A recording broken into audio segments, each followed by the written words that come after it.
It's Wednesday, July 21st. And today I want to talk about a senator.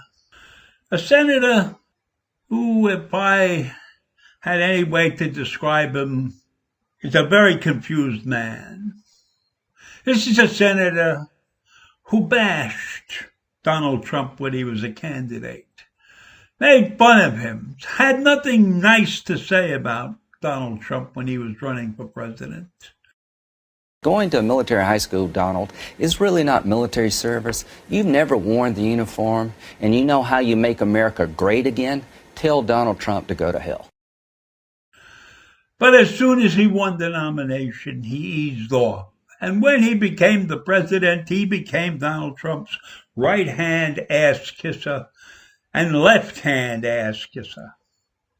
He followed Trump around like a lapdog. And so, what do you think about a guy like that? Not much.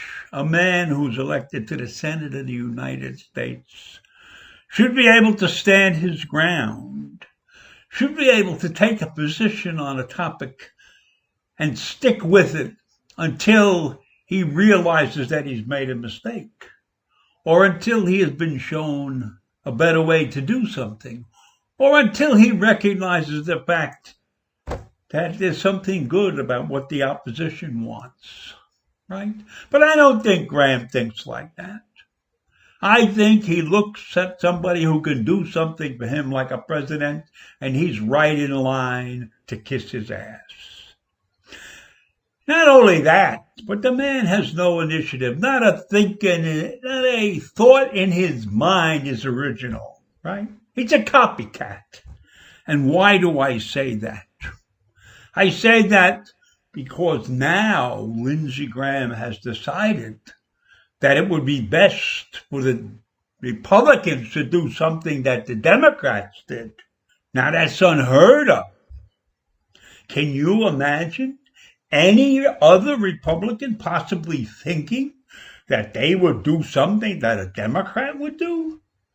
Why is Lindsey Graham thinking like that all of a sudden? How in the world could he come to the conclusion that there's something that the Democrats did that would be worth doing, that would be worth copying?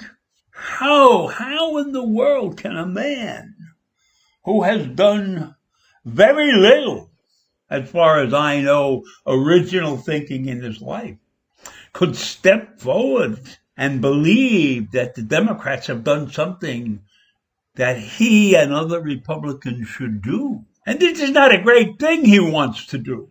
But what he has learned is that the Democrats stood together and fought for something. And now he has presented this to the Republicans in the U.S. Senate, that they should do what the Democrats in Texas did.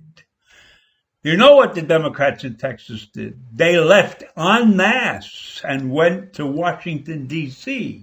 Republicans in Texas do not have enough members of the state legislature on hand to vote for the voting rights bill.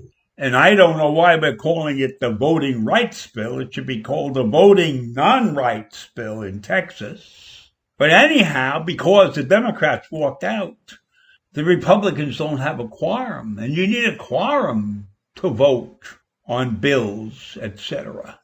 What Lindsey is proposing, let the Republicans leave and the Democrats won't have a quorum. Except he's wrong. The Democrats will have a quorum.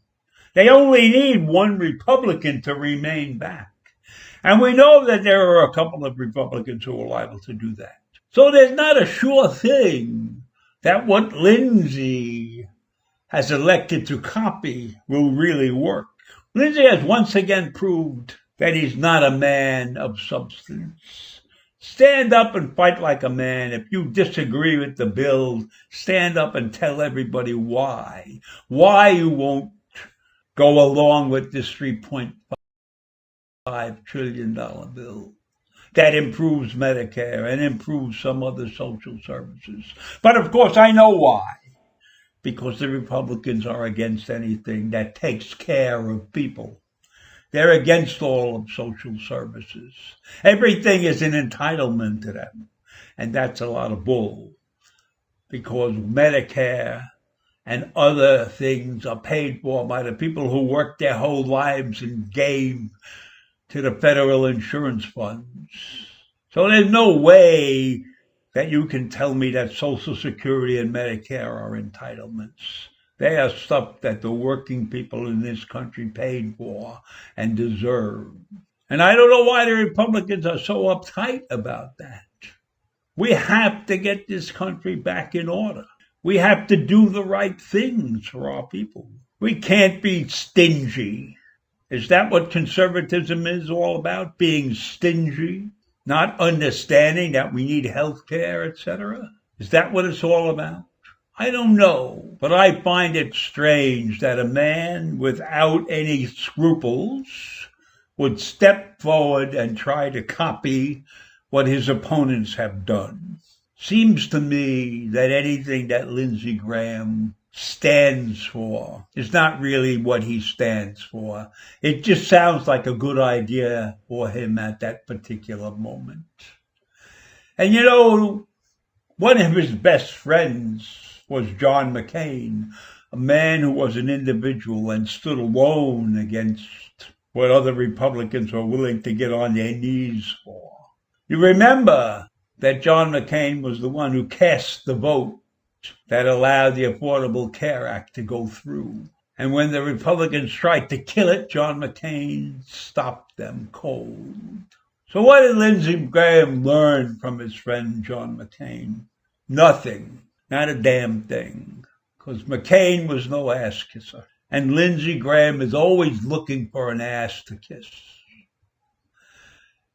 And so, if Lindsey Graham thinks that the Democrats have done the right thing by going to Washington and stopping the vote on the voting rights bill in Texas, then it's okay in my mind if Lindsey Graham is a copycat. As long as he copies the right cats.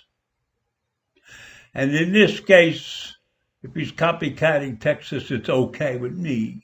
But one has to think about how could this man get elected constantly. We need men of courage in the Senate. Men who do what their constituents really want done, and men who do what this country needs. And I don't think that Lindsey Graham is one of those men. So in any event, that's all I have for this morning. I wish you all a good day, and I'll see you in the morning. Bye.